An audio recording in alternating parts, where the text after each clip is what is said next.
ಸಾಮ್ರಾಟ್ ಟಿವಿಗೆ ಸ್ವಾಗತ. ನಾನು Rohan Hiremath. Muniyappa entry side place. ಕೋಲಾರಕ್ಕೆ ಮತ್ತೆ ಮುನಿಯಪ್ಪ ಎಂಟ್ರಿ. ಕೋಲಾರ ಕಾಂಗ್ರೆಸ್ನಲ್ಲಿ ಮತ್ತೆ ತಳಪ. 2014ರಲ್ಲಿ ಮುನಿಯಪ್ಪ ತಾವು ಎದುರಿಸಿದ 8ನೇ ಲೋಕಸಭಾ ಚುನಾವಣೆಯಲ್ಲಿ ಸೋತಿದ್ದರು. ಆನಂತರ ಜಿಲ್ಲೆಯಲ್ಲಿ ಯಾವುದೇ ರಾಜಕೀಯ ಚುನಾವಣೆಯಲ್ಲಿ ಪಾಲ್ಗೊಳ್ಳದೆ ಕೋಲಾರ ಮನೆಯಿಂದಲೂ ದೂರವೇ ಉಳಿದಿದ್ದರು. ನಂತರ ರಾಜ್ಯ ರಾಜಕೀಯದಲ್ಲಿ 2023 ವಿಧಾನಸಭಾ ಚುನಾವಣೆಯಲ್ಲಿ ಪ್ರಥಮ ಬಾರಿಗೆ ದೇವನಹಳ್ಳಿಯ ಕ್ಷೇತ್ರದಿಂದ ಗೆಲುವು ಸಾಧಿಸಿ ಸಚಿವರಾಗಿದ್ದಾರೆ. ಸುಮಾರು 2.5 ವರ್ಷಗಳಿಂದಲೂ ಕೋಲಾರದೊಂದಿಗೆ ಬಹುತೇಕ ರಾಜಕೀಯ ಸಂಬಂಧ ಕಡಿತಗೊಂಡಿದೆ ಅಂತೆ ಕಾಣ್ತದೆ. ಗಣಪತಿ ಹೋಮ ದಿಢೀರ್ ಬೆಳವಣಿಗೆಯಲ್ಲಿ ಮುನಿಯಪ್ಪ ಅವರು ಬುದ್ಧ ಪೂರ್ಣಿಮಾ ದಿನ ಸೋಮವಾರ ಕೋಲಾರದ ಹಾರೋಹಳ್ಳಿ ನಿವಾಸದಲ್ಲಿ ಗಣಪತಿ ಹೋಮ ಇಟ್ಟಿಕೊಂಡಿದ್ದರು. ರಾಜಕೀಯವಾಗಿ 7 ಗೆಲುವಿನಲ್ಲಿ ಬೆನ್ನಿಗೆ ನಿಂತಿದ್ದ ಬಹುತೇಕ ಮುಖಂಡರನ್ನು ಆಹ್ವಾನಿಸಿದ್ದು ವಿಶೇಷವಾಗಿತ್ತು.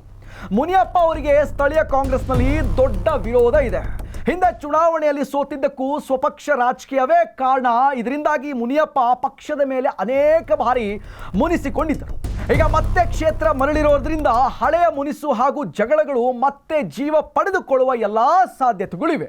ಈ ಬಾರಿ ಮುನಿಯಪ್ಪನವರು ಕೂಡ ಸಕಲ ಸಿದ್ಧತೆ ಮಾಡಿಕೊಂಡಿದ್ದು ಮತ್ತೆ ರಣರಂಗಕ್ಕೆ ಇಳಿದಿರುವ ಹಾಗೆ ಕಾಣಿಸ್ತಾ ಇದೆ.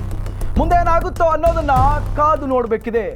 ಇನ್ನಷ್ಟು ಅಪ್ಡೇಟ್ಸ್ಗಾಗಿ ನೋಡ್ತಾ ಇರಿ. ಇದು ಸಾಮ್ರಾಟ್ ಟಿವಿ, ಸದಾ ನೊಂದವರೊಂದಿಗೆ.